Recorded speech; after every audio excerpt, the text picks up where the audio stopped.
여러분 오늘도 잘 견디고 계십니까? 김명준의 뉴스파이터입니다.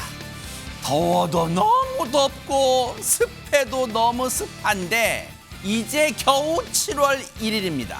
이럴 때 에어컨을 껐다 켰다 하는 것보다 일정한 온도로 계속 켜놓는 게 경제적이고요. 선풍기도 함께 켜서 천장을 향해 틀면 더 시원하답니다. 그런데 에어컨을 켜도 선풍기를 켜도 더우시면 뉴스파이터를 켜시면 됩니다. 속 시원하게 해드리겠습니다. 7월의 첫날 김명준의 뉴스파이터 60초 후에 달려보겠습니다.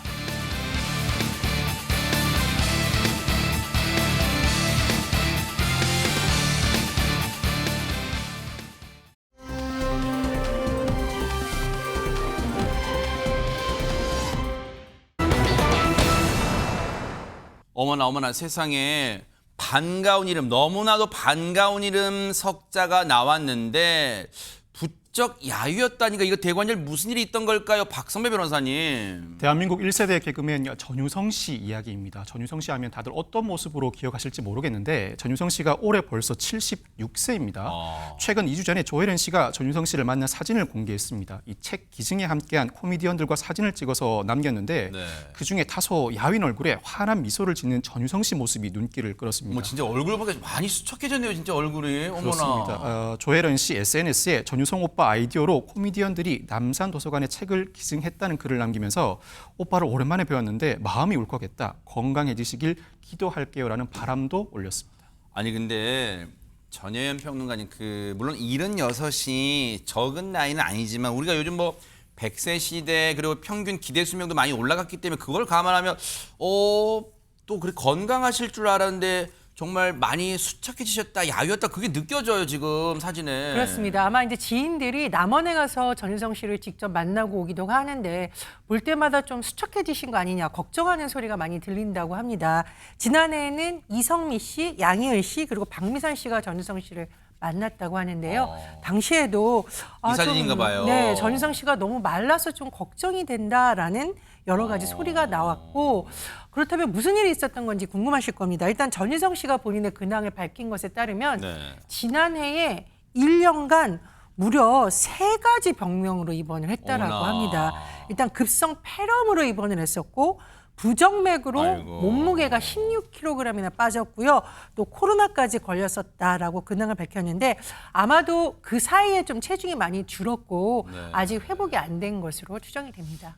세상에 어떻게 한 가지 저 방금 병명 3개 중에 하나만 걸려도 이 아무리 건강한 젊으신 분도 이게 몸이 성취하고 몸이 축나기 마련인데 연세가 있으신 상황에서 지금 3가지 병이 한꺼번에 왔다는 거예요. 근데 예전에 그러면 기억나실까요, 여러분?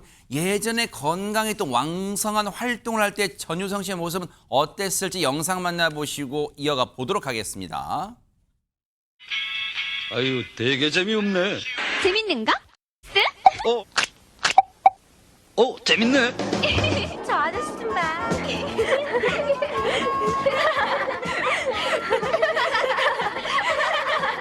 예전엔 다 이렇게 먹었어.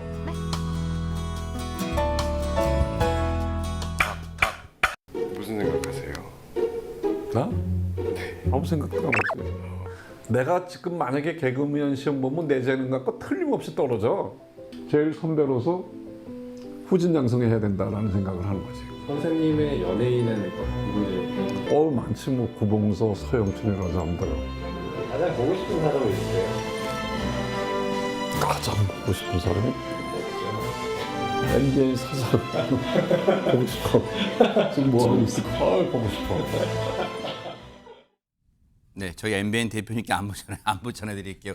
근데 사실 이담 아나운서 지금 이제 천상 개그맨의 DNA, 개그맨의 유전자, 우리가 뼈그맨이란 말도 합니다만 그 가운데서도 우리 그 예능 제작자들 앞에 두고 유머 개그를 던져요. 정말 그게 피가 살아있나 봐요. 그런 피가. 그러니까요. 누가 가장 보고 싶냐라는 질문에 누구 하나 얘기하면 다른 분들이 좀 서운해하실까 봐 MBN 프로그램 하니까 MBN 사장을 그러니까요. 가장 보고 센스가 싶다라고 있어요, 진짜. 그렇게 농담도 했는데요. 저렇게 건강이 좋으시다가도 갑자기 건강이 안 좋으시면 한 5m 정도 걷기도 힘들 정도로 어머나. 컨디션이 확 떨어진다고 해요. 네.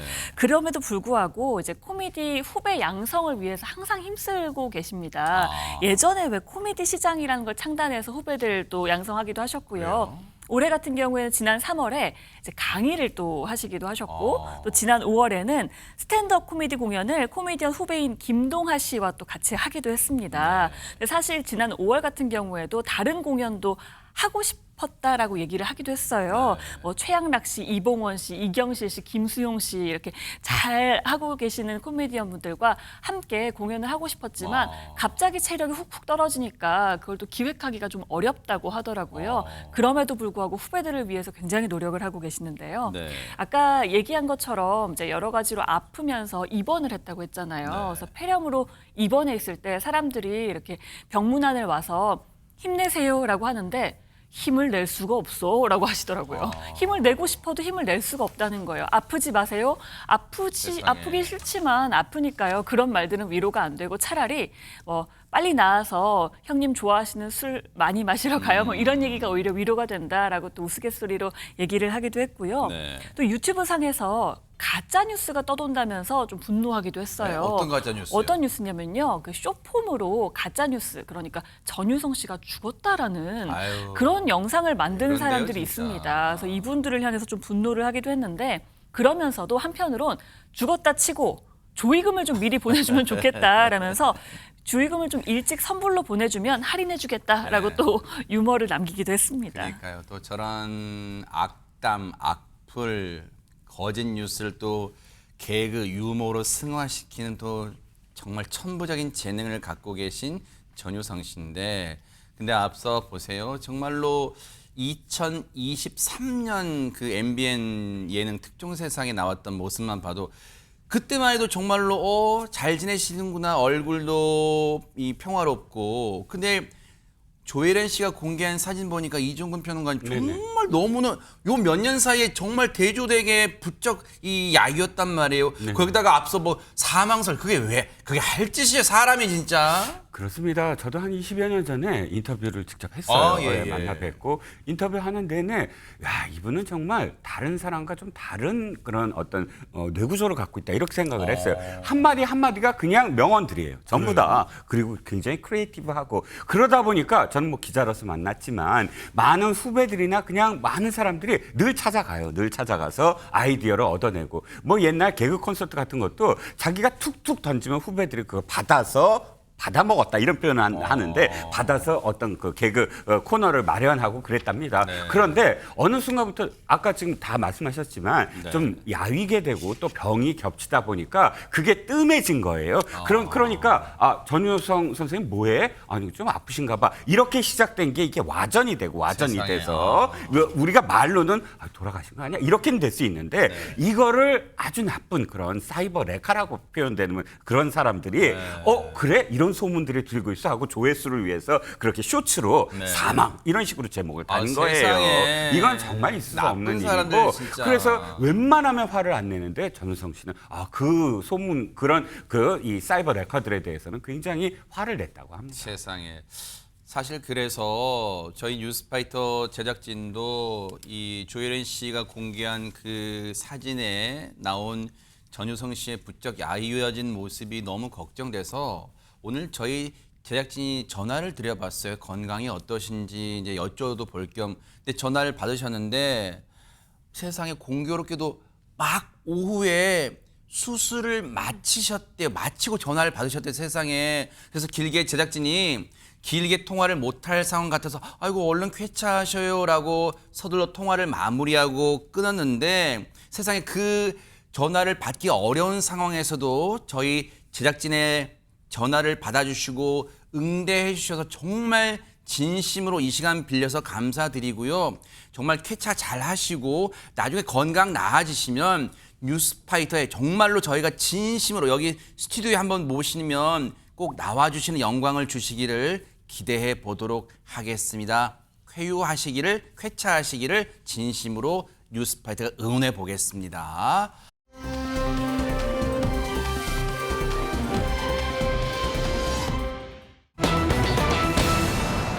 바꿔볼게요.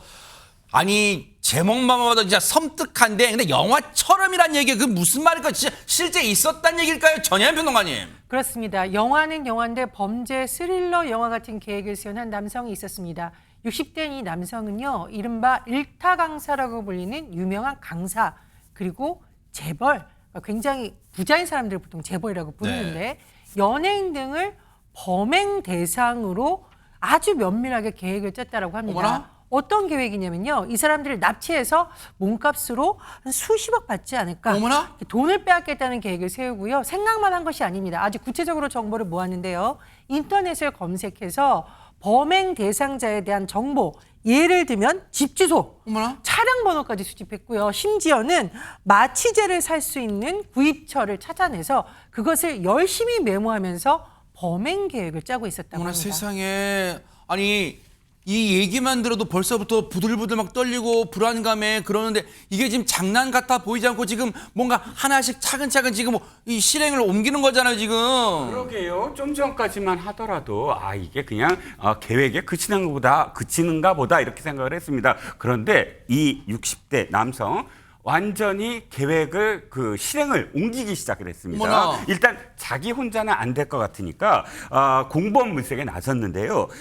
성범죄자 알림이 사이트가 있나 봅니다. 그걸 통해서 용산에 사는 한 전과자의 연락처를 알아낸 후에 전화를 직접 걸었습니다. 뭐라고 얘기했냐?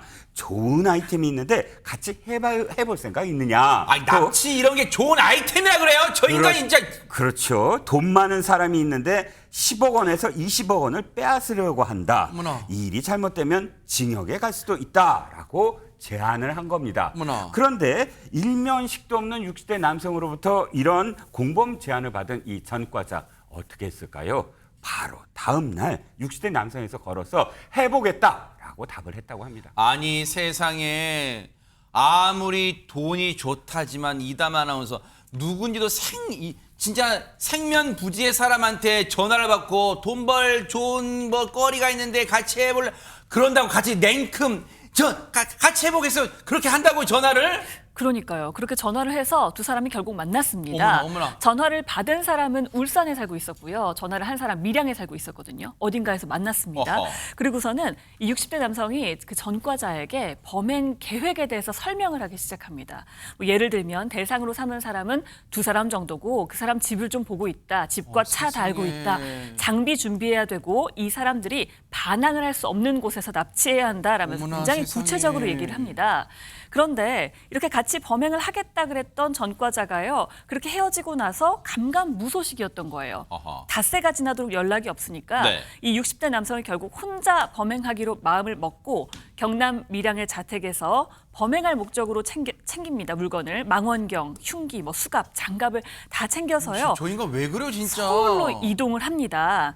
서울의 한 호텔 객실에 일단 물건들을 보관하고는요. 강남과 용산 일대를 둘러보기 시작합니다. 어머나. 일주일 동안요, 이 고가의 주택가 주변을 돌면서 쫙 한번 물색을 하는 거예요. 실제로요, 범행 장소를 물색하기도 했고요. 한 상가를 찾아가서는 범행에 쓸 도구를 추가로 구입하기도 했습니다. 어머나 세상에. 아니 지금 여기까지만 얘기를 들어도 제목처럼 영화처럼 섬뜩한 게 아니라 진짜 영화보다도 더 섬뜩한 지금 행동을 하고 있잖아요. 박주 변호사님. 네, 그런데 다행이라고 해야 될 것 같은데요. 이 결론부터 말씀드리면 이 60대 남성의 이 섬뜩한 이 범행 계획은 결국에는 숲으로 돌아갔습니다. 아유, 천만다행이네. 그 이유가 이 연락이 두절됐던 이 전과자 있잖아요. 네네. 한번 범행을 해보자라고 제안했던 네. 그 사람이 사실은 처음부터 이 범행 계획에 솔깃해 했던 게 아니기 때문입니다. 뭐야? 이 전과자는요, 성범죄로 이제 복역 후에 현재는 직장에 다니면서 평범한 삶을 이제 영위하고 있었는데, 그런데 일면식도 없었던 사람으로부터 전화를 받아서 이 범행 계획 제안을 받으니까 혹시라도 자신에게 불이익이 생길까봐 전화를 끊은 뒤에 바로 경찰에 방문해서 신고를 했습니다. 그리고 이 남성을 잡아야겠다라는 생각으로 이 만나자고 했던 거고요. 네. 그래서 실제로 어떤 계획이 있는지 들어봤던 겁니다. 결국 공범으로 포섭하려고 했던 사람이 경찰에 신고를 하면서 범행 계획은 들통이 났고 이 60대 남성은 법정에 서게 됐습니다. 일단은 범행이 실행에 옮겨지기 직전에 이게 다 이제 탄로가 났다는 점은 천만 다행인데 혹시 시청자분들 중에 궁금하실 수도 있을 것 같아요. 박선배 변호사님, 이 섬뜩한 계획이 실행에 옮겨진 것도 아니고 그냥 쉽게 말하면 아이디어로 구상만 한 건데 이게 범죄가 되고 법정에 서나 이게 죄가 되나 궁금하실 것 같아요. 살인, 강도 등 일부 강력 범죄의 경우에는 구상만 하고 나아가서 준비만 한다고 하더라도 예비죄로 처벌하는 규정을 따로 두고 있습니다. 이 60대 남성도 강도 예비죄로 기소가 됐는데 막상 검거돼서 법정에 서자 이 60대 남성 이전과 다른 입장을 내비칩니다. 이 전과자에게 범행을 함께 하자고 허황된 말을 했을 뿐 진짜 범행을 할 의도는 없었다는 취지로 주장한 것인데 앞서 설명해 드린 것처럼 강도 예비죄는 범행의 목적과 구체적 준비 정황이 존재해야 합니다. 이 중에 범행의 목적을 부인하고 나선 것입니다. 그렇지만 이 재판부는 피고인의 주장을 받아들이지 않습니다. 우선 피고인이 범행 도구를 미리 준비한 점, 내비게이션으로 고가 주택가 등을 검색한 점을 지적합니다.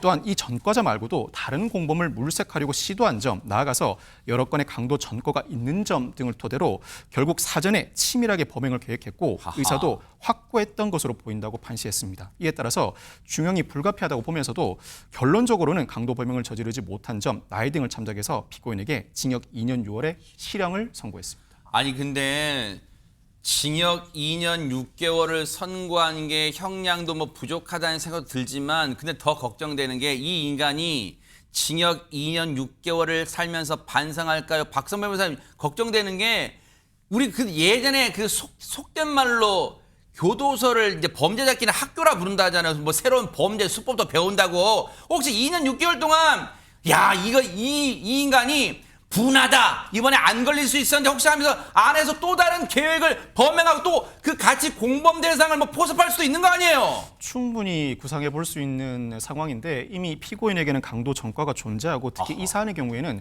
제대로 실행도 해보지 못한 상태에서 검거돼서 실형까지 선고받았습니다. 잘못된 생각을 가지자면 자신은 상당히 억울하다는 원한 감정에 휩싸일 가능성이 상당히 높습니다. 이에 따라서 출소 이후에 또 다른 범행을 저지를 가능성이 상당히 농후한데 이를 감안해서인지 재판부도 이 사건의 실형 선고를 하면서 재범의 위험성을 감안해 위치 추적 전자발찌 부착 명령을 선고하기도 했습니다. 잘했어요. 역시. 아마 복역 이후에 일정 기간, 즉 상당 기간 위치 추적 전자발찌를 착용한 상태로 생활해야 할 것으로 보입니다. 정말 나쁜 마음 먹으면 반드시 잡힌다는 거. 그 마음만 먹어도 강력범죄는요 잡힌다는 거 보여주는 그런 판결이었습니다. 반성 진짜 하기 바랍니다.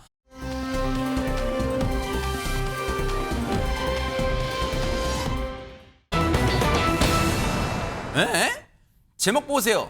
펄쩍펄쩍 뛰고 엉금엉금 뛰고 아니 일단 이다만어도 이거는 그냥 동작을 나타내는 그 의태어 부사어잖아요. 근데 이게 뭘 말하는 거예요, 이게? 일단 펄쩍펄쩍 뛰는 이것에 대해서 먼저 설명을 해드릴게요. 이게 지난달 26일 오후 3시 10분쯤에요. 경부고속도로 상행선 서울요금소 인근에서 발견된 것입니다. 발견? 네, 무슨 일인지 궁금하실 텐데요. 영상 함께 보시겠습니다. 뭘까요, 얘네? 네, 고속도로를 달리던 경찰 사이카 순찰팀입니다. 그런데 갑자기 순찰팀이 교통을 통제하기 시작하죠. 순찰팀이 발견한 건 다름 아닌 새끼 고라니 한 마리입니다. 갓길 방음벽 쪽으로 새끼 고라니를 몰아가자 녀석이 놀랐는지 저렇게 펄쩍펄쩍 뛰는데요. 이에 사이카에서 내린 경찰관이 가까스로 새끼 고라니를 생포하는데 성공을 합니다. 어머나 세상에 지금 전현평에 지금 저기서 지금 뭐라니 고라니 지금 뭐라니 고라니 지금 뭐 하는 거예요 지금 고라니? 이 노래 생각나시죠? 네가 왜 거기서 나와? 아니 고라니가 왜 도로에서 이렇게 뛰어다니냐고요. 많은 운전자들이 놀래서 사고를 낼 수도 있는 상황이었는데 다행히 순찰팀이 힘을 합해서 고라니를 생포를 했습니다. 그런데 저 6명의 순찰팀이요 원래는 교육을 마치고 귀가를 하거나 다른 곳으로 이동하려고 복귀하던 중이었다고 해요. 신고받고 출동한 게 아니라요? 그렇습니다. 요금소 주변에서 고라니 붙잡아서 한국도로공사에 인계를 했는데 10분 정도 만에 포획을 했다라고 해요. 근데 제가 말씀드렸듯이 동물이 크게 다칠 가능성도 있지만 저렇게 도로에 동물이 나타나면 운전자들이 피하려다가 추가적인 사고가 나는 경우도 있습니다. 2차 피해를 막았는데 어쨌든 순찰팀 여러분 수고 많으셨습니다. 그네요. 아이고 고라니가 좀 안쓰럽다. 왜냐하면 새끼 고라니 같은데 어미 고라니를 잃은 건가 그런 생각도 들잖아요. 어쨌든 일단 자연으로 돌려보냈으니까 또 고라니끼리는 이 어미 고라니가 또 신호를 보낼 거 아니야. 엄마 여기 있다. 당장 보낼 거 아니에요. 그러니까 새끼 고라니가 잘 찾아갔기를 또 기대를 해볼게요. 아까 펄쩍펄쩍 이제 이해가 됐어요. 그러면 보세요. 박선배 변호사님, 엉금엉금은 또 뭐예요? 엉금엉금이라고 미리 말씀드렸으니 그 정체를 눈치챘을 것 같은데 네? 어제 오전 7시 40분경 인천 부평구 구청 당직실로 공원에 대형 거북이가 돌아다닌다는 민원이 어머나? 접수됐습니다.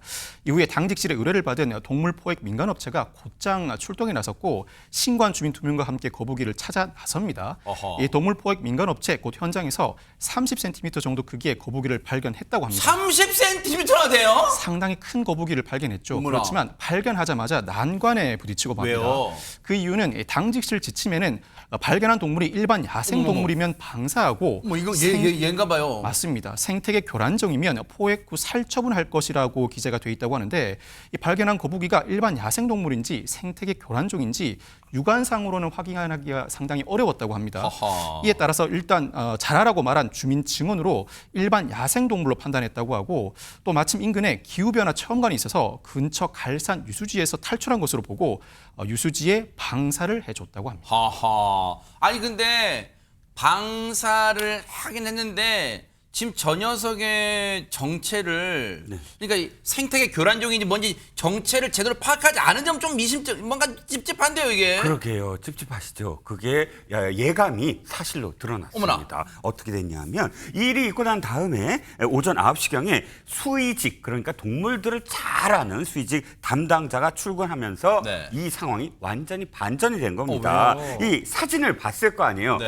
어저께 이러이러한 것들을 포획했습니다라고 해서 사진을 보여줬는데 네. 이 담당자 깜짝 놀란 겁니다. 왜요? 이들이 방사한 동물이 그냥 단순한 자라도 아니고 일반적인 거북이도 아니고 생태 교란종인 늑대 거북이라고 합니다. 이름도 늑대 거북이에요. 늑대 네네. 거북? 그렇습니다. 결국 이 늑대 거북을 잡아서 살처분해야 한다라는 수의직 담당자의 말에 이 포획 담당자는 현장으로 재출동했지만 안타깝게도 오전에 발견한 늑대 거북은 이미 사라지고 없었습니다. 그래요. 아무리 느리다는 엉금엉금 거북이잖아.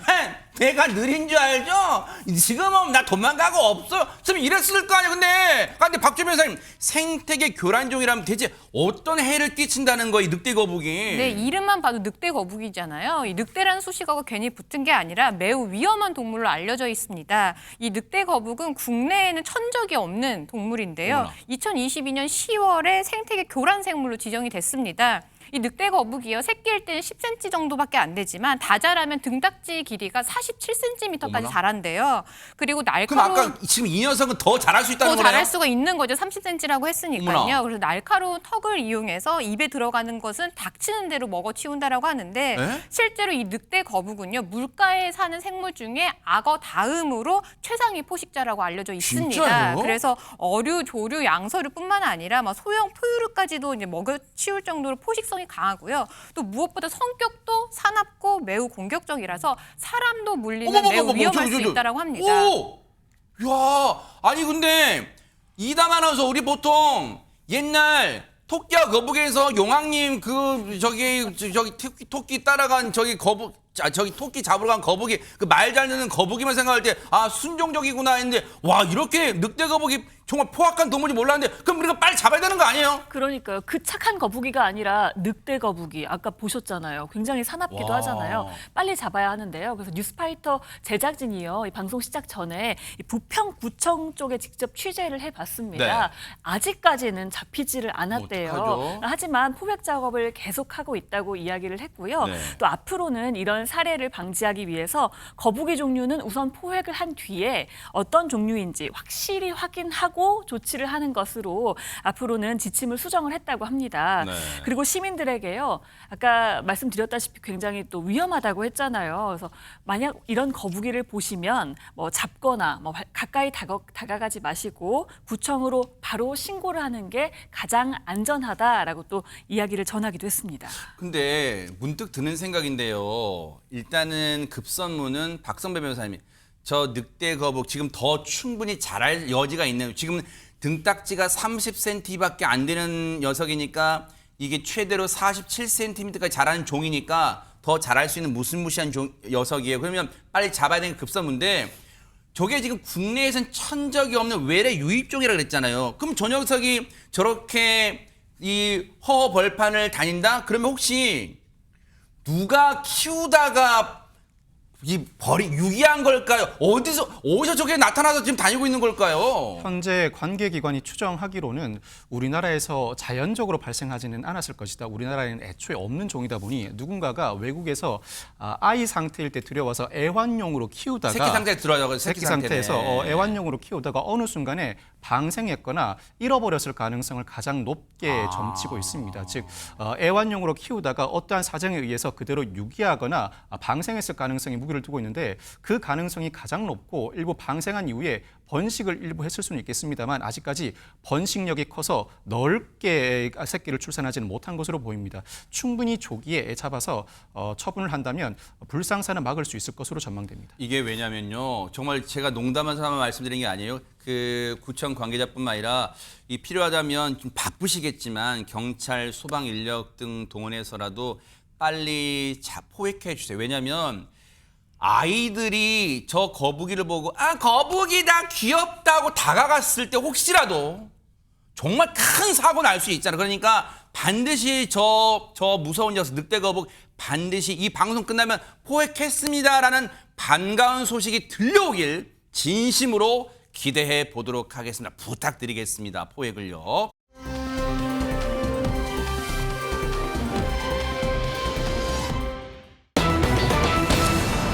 정성호 법무부 장관 후보자 뉴스 보서 아실 거예요. 이재명 대통령과 찐친이고 막 절친이고 하는데 근데 액션 영화 배우가 될 만큼 그런 몸집을 가졌다고 하는데 일단 그 얘기는 잠시 뒤에 하고 일단 출근길 영상부터 보시고 이어가 보도록 하겠습니다. 정말 나라가 굉장히 어려운 상황인데 무거운 과제를 맡아갖고 무거운 책임감 느끼고 있습니다. 국민들에게 그동안 불안감을 주었던 우리 검찰 체계에 좀 변화를 바라고는 그런 기대가 많이 있는 것 같습니다. 너무 엄근진 모습이라서 이담하나도 영화배우 데뷔 좀 어려울 것 같은데 왜 영화배우 같은 액션 영화배우 같은 몸매를 가졌다는 거예요 지금? 사진이 하나 공개됐는데요. 네? 정성호 후보자가 대선 정국 당시에 한 프로그램에 나와서 공개했던 사진 바로 이 사진들입니다. 어머나! 보통이 아니죠. 무슨 제 허벅지가 왜 저기 있어요? 이 포즈는 특히 보디빌딩 규정 포즈로요. 프런트 더블 바이셉스라는 아주 전문적인 포즈라고 하더라고요. 하여튼 울퉁불퉁이죠. 네, 그 말이죠. 울퉁불퉁 이두박근입니다. 네, 대단하죠. 팔뚝도 팔뚝이지만 정성호 후보자 나이가 지금 64세거든요. 와, 그런데 아직도 저런 몸을 유지한다니 정말 대단하다. 운동을 많이 하셨나 보다라는 생각이 드는데요. 그런 얘기를 했대요. 예전에 서울대에 입학했을 때가 81년도인데 당시가 굉장히 어수선했다. 네. 운동권이라서 매일 시위를 하러 다녔는데 시위를 하려면 체력도 필요해서 운동을 시작을 했다는 거예요.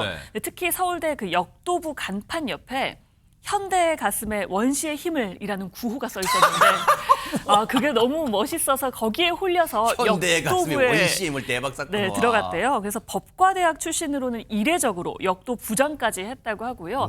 그때는 81년도면 옛날이잖아요. 예. 그런데 아직도 이거를 어떻게 유지하나 했더니 웨이트 트레이닝도 굉장히 많이 한다고 합니다. 어머나 하루에도 그러면 한 몇 시간씩 운동해야 될 텐데 근데 이렇게 힘이 저 팔도 한 번 그냥 진짜 죄송한 편이에요. 한 번 잡히면 그냥 대박 사건이겠네요 진짜. 그러니까 우리가 영화 보면 마동석 씨가 주먹으로 악당을 하면 탁 치면 악당이 날아가는 이런 장면 나오죠.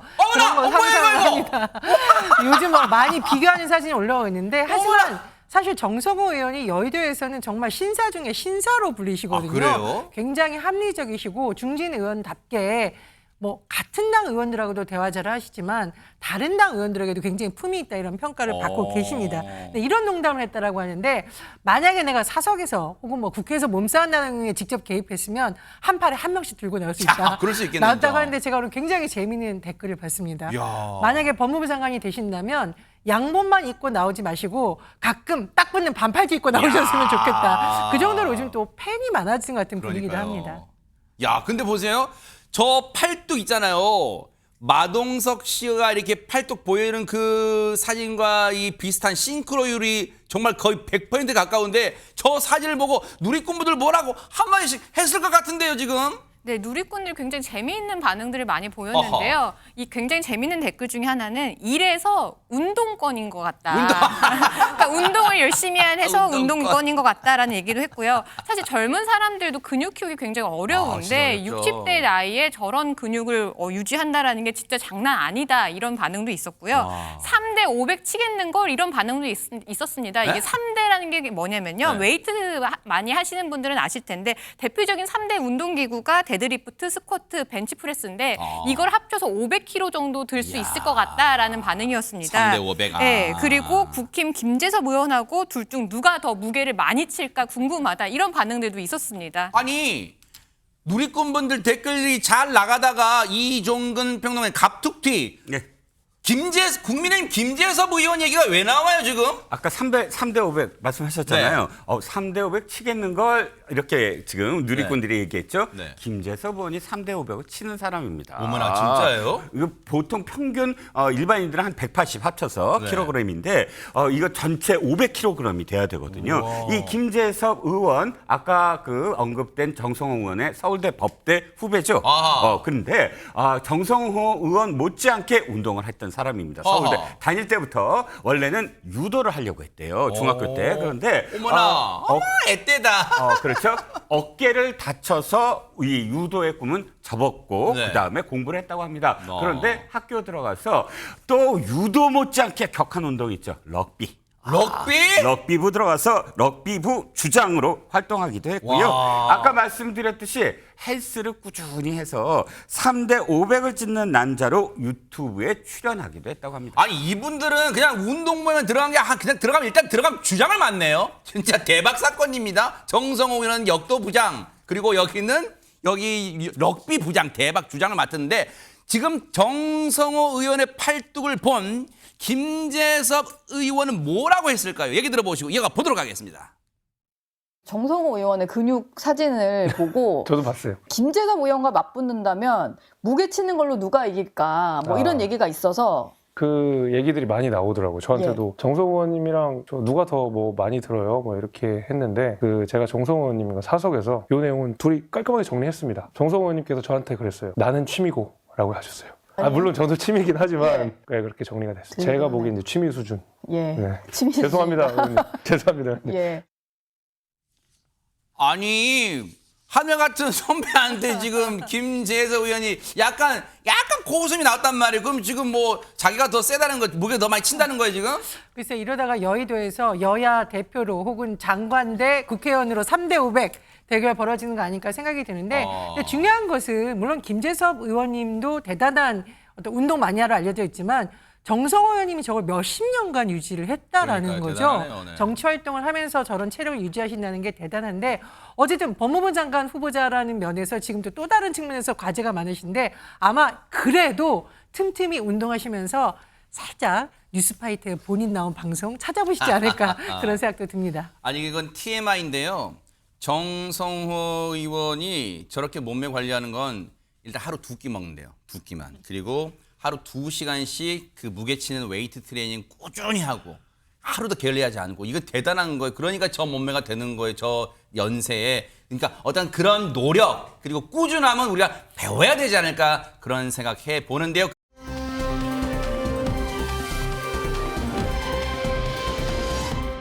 그런 가운데 요즘 누리꾼들 사이에 또 뜨는 화제가 되는 이 뜬다는 표현이 부정적인지 긍정적인지 모르겠지만 그런 의원이 있다면서요. 이담원 누굽니까? 아마 뉴스에서도 사진을 좀 많이 보셨을 거예요. 나경원 국민의힘 의원입니다. 네. 지난달 27일부터요. 오후부터 국회 로텐더홀에서 이제 김민석 총리 후보자 지명 철회, 또 국회 법제사법위원장직 반환을 촉구하면서 숙식 농성을 시작했고요. 숙식? 네, 오늘로써 닷새째 접어들었습니다. 숙식이면 저기서 먹고 자고 한다는 거예요? 그렇습니다. 오호. 아니 그럼 보세요. 오늘 근데 저기서 먹고 자고 하려면 저희가 국회 로텐더홀 많이 나오는 데 있잖아요. 그러면 먼지가 막 떠다니고 밤에 잘 때 호흡기도 안 좋을 텐데 어쨌든 저기서 숙식을 한다는 거예요. 근데 보세요. 오늘 아침에 누군가가 이 숙식 농성 중인 나경원 의원을 찾아왔대요. 영상으로 만나보시고 이어가 보도록 하겠습니다.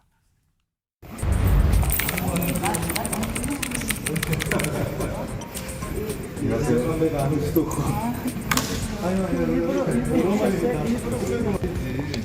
우리 여기서 빨리 선배처럼 보이는 좀 처리하고 밥사위 한 장 좀 달래니까. 우리 100% 합주할게. 그렇게 하면 100% 합주할게. 새로운 지인으로 내또 동작 가버리잖아. 알죠. 근데 이럴 수 있어. 나를 지금 말이 며칠을 제가 5일째 우리 딸이 어제는 전화 끊어버리더라고.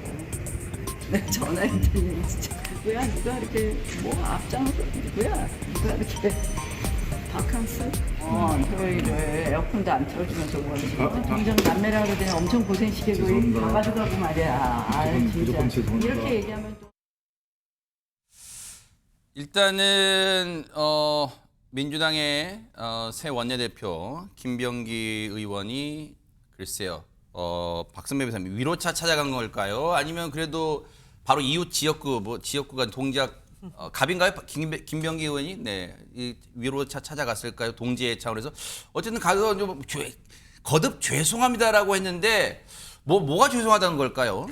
앞서 웰빙 농성이라는 지적이 나온 부분에 대해서 나름대로 여야 막론하고 그 발언 자체에 대해서 죄송하다는 입장을 내비친 것으로 보입니다.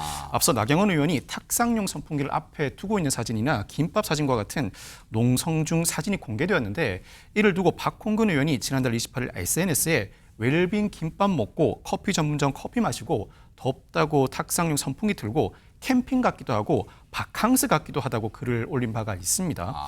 또 일부 누리꾼들 사이에서도 웰빙 농성이라는 지적도 나왔습니다. 아니 근데 그 전현 평론가님 본인이 그랬잖아요. 이게 단식 농성이 아니라 먹고 자고 뭐 장소가 좀 저기가 편치 않겠지만 먹고 자고 숙식 농성이니까 김밥 단식 농성인데 김밥 먹었다면 논란되겠지만 숙식 농성인데 왜 바캉스 갔다는 거예요? 그러니까 지금 물론 이제 조금 오해의 소지가 있다라고 나경원 의원이 설명을 하긴 했었지만 보통 우리가 농성을 하면 굉장히 힘들고 어려운 상황에서 야당 의원들이 본인의 뜻을 관철시키기 위해서 하는 것이 많습니다. 그래서 뭐 노숙을 하거나 아니면 삭발을 하거나 단식을 하거나 그 절절한 마음을 표현하는데 나경원 의원이 하는 이 지금 농성을 보니까 당내에서도 지적이 나오는데 너무 좀 한가롭게 보이는 거 아니냐. 예를 들면 저 김밥도 무슨 뭐 키토 김밥? 무슨 유명한 김밥이라고 해요. 그러니까 그런 사진이 그렇습니다. 키토 김밥인데. 그래서 이제 뭐 텐트도 좋은 거다 이런 논란이 나오고 있다 보니 진정성이 떨어진다 이런 지적이 나온 것 같고요. 또 하필이면 SNS에 올라간 사진이 텐트 앞에서 환하게 웃고 있는 사진이니까 일각에서는 이게 정말 진정성을 갖고 하는 농성이 맞느냐라는 지적이 나옵니다. 그럼에도 불구하고 김병기 의원이 민주당 원내대표를 해서 찾아간 것은 국회가 공전되면 피해는 국민들에게 갈 수 있잖아요. 그런 점에서 이젠 좀 농성 풀고 우리가 국회에서 할 일을 하자 이런 제안으로 해석이 됩니다. 일단 이종근 평론가님 보시면 이제 이 조금 전에 그 사진 보셨어요. 이제 이게 이 텐트 쳐놓고 이제 저기서 이제 숙식 이제 숙식을 한다는 거 아니에요? 밤에 자고 저기서 그래서 숙식 농성이라고 하는데 저렇게 환하게 웃고 누군가를 보고 웃는 건지 아니면 뭐 때문에 웃는 건지 모르겠지만 어쨌든 지금 웃고 있는 사진 뭐 공개되면서 뭐 하는 거냐 지금 저게 지금 진지하게 농성하는 거냐 뭐 지금 논란됐다는 사진인데 지금 일단 이 상황 어떻게 보세요? 일단 첫 번째는 뭐냐면 이겁니다. 농성을 하는데 사실 말씀하셨듯이 밥은 먹어야 되잖아요. 그렇다면 왜 칠첩반상으로 해서 밥을 먹을 수는 없잖아요. 반찬 다 있고 함께 간편하게 먹을 수 있는 김밥을 먹었던 것이고 또 저기가 이 토요일 일요일 날은 에어컨을 틀지 않습니다. 그러니까 냉방이 안 돼요. 국회 본청이 그래요 원래 주말에요. 예. 그리고 토요일 날은 기자들도 사실 본청 안 가잖아요.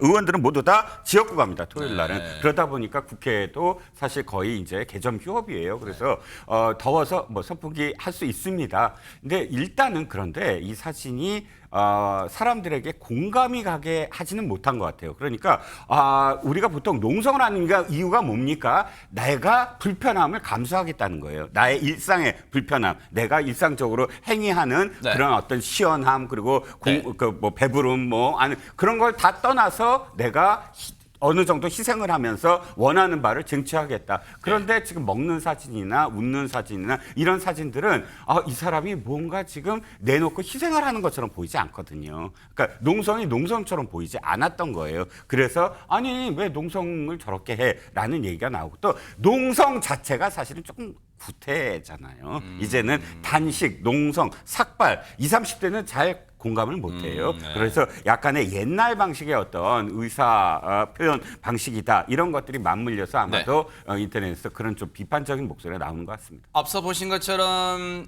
김병기 더불어민주당 원내대표가 글쎄 뭐 위로와 사과차 나경원 의원을 찾아갔고 농성장에 그런데 어제 하루 앞선 어제 나경원 의원을 찾아간 사람이 있었습니다. 영상 보시고 이어가 보도록 하겠습니다.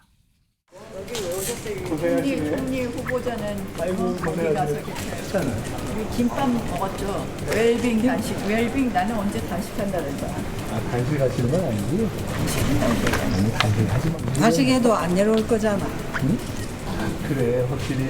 우리 유관성이 이래. 나경원 의원님이 원래 좀 자료 좀 내요. 자료 좀. 우리 당 자료를 다 드렸어요. 그걸 안 보시더라고 몇 시간 중요세 자료 안 냈다고 그러니까 아니 빨리 자료를 내세요. 다 나도를 안 하여간 내. 자료를 고생을 안 하셨어요. 내셨다고 우리 당 고생을 했어요. 자 수고.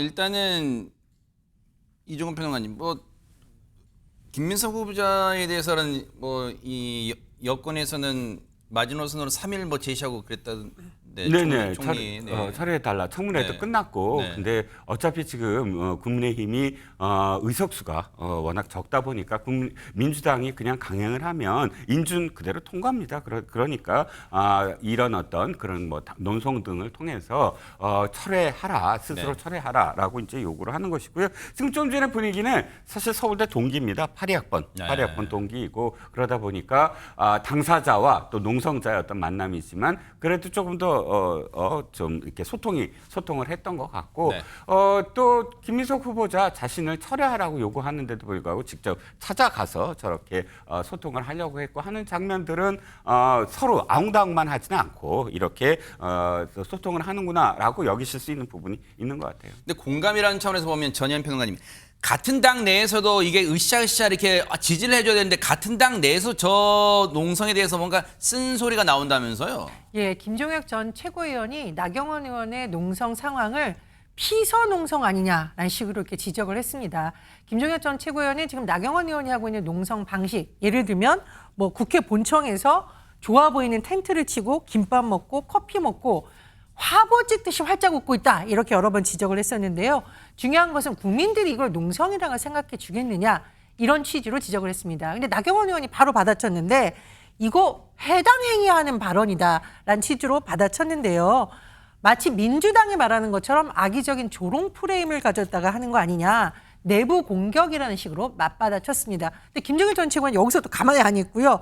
진짜 해당 행위는 불법 개헌을 계몽령이라고 외쳤던 사람들이 아니한 식으로 받아쳤는데 일각에서는 이게 두 사람의 신경전이라기보다는 김종혁 전 최고위원과 가까운 한동훈 전 대표가 혹시 마음을 모아서 비판하는 것 아니냐 이런 해석도 나오고 있습니다. 대선이 끝난 지 한 달이 다 돼가는데 민주당과 국민의힘 상황을 보면 시청자분들이 그런 생각하실 거예요. 토끼와 거북이 경주 같다 그런 생각하실 것 같습니다. 어느 쪽이 거북인지는 시청자분들이 판단해 보시기 바랍니다.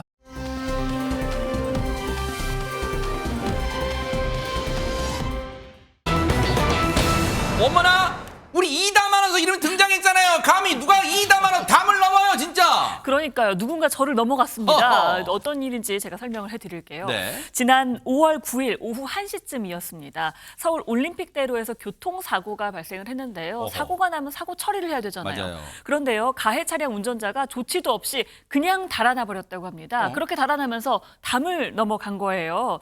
이에 피해 운전자가 112에 바로 신고를 했습니다. 교통사고를 낸 후에 도망간 차량이 있어요 라고 신고를 했고요. 경찰이 현장으로 출동했는데요. 그 다음 영상 함께 보시겠습니다. 네네.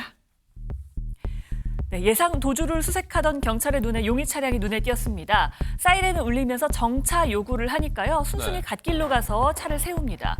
이후 차에서 내린 운전자는요. 인사라도 하는 걸까요? 뭐야? 인사 이렇게 하더니 갑자기 그대로 뒤돌아서 와다다 도주하고 맙니다. 그리고 경찰은 그런 운전자를 쫓아갔습니다. 아니 쫓아가는데 지금 잡을 수 있었을까요? 전혜연 평론가님. 네, 이 운전자가 도망가다가 어느 정도로 본인 딴에는 노력을 했냐. 담 넘었습니다. 네. 배수구 통과하고 그러나 어허. 철장을 넘으려다가 결국은 붙잡혔는데요. 이 사건이 일어난 시점이 지난 5월 9일 날 1시니까 아무래도 좀 더웠을 것 같아요. 네. 1km 이렇게 도망을 간 것을 추격해서 경찰이 잡았다고 합니다. 아이고 경찰분들 고생 많으셨을 것 같은데요. 관련 얘기 들어보시고 이어가 보도록 하겠습니다. 정차하라고 해서요. 정차를 한 상황이었고 태우고 폰짓하길래 설 줄 알았는데 그냥 도망을 가더라고요. 올림픽대로 우측에 가드레일이 있거든요. 거기를 타고 넘어가서 언덕길을 타고 내려가서 무릎 정도 물 차 있는 배수구 통해 가지고 역방향으로 계속 도망을 갔거든요. 그렇게 해서 한 1km 추격을 한 거고요. 야산까지 이제 도망을 가서 추격을 해가지고 현행범으로 체포를 하게 된 겁니다. 아예 한국말 자체를 못하는 사람이라 가지고 대화 자체를 하지는 못했습니다. 세상에 저 보셨죠? 영상과 사진 보셨죠? 야산까지 도망간 걸 다 검거했어요. 경찰분들 고생 많으셨는데 박성배 변호사 왜 도망갔대요? 저 사람은. 교통사고를 내고 아무 조치 없이 도주한 이 운전자 알고 봤더니 무면허 상태인데다 아이고. 중국 국적의 불법 체류자였습니다. 그동안 한국에서 불법으로 7년간 체류하면서 택시 운전을 하며 돈을 벌었다고 하는데 한국말을 아예 못하는 것으로 봐서 외국인을 상대로 한 것으로 추정됩니다. 결국 경찰은 도로교통법 위반과 출입국관리법 위반 등의 혐의로 이 피의자를 현장에서 검거했습니다. 그래요. 떳떳하지 못한 행동을 하면 반드시 뭔가 후환이 닥친다는 걸 보여주는 그런 사건이었고 우리 전국의 경찰분들 지금 이 순간에 덥고 습한 날씨에 고생이 정말 많으시죠. 격려의 박수 뉴스파이트가 보내드리도록 하겠습니다.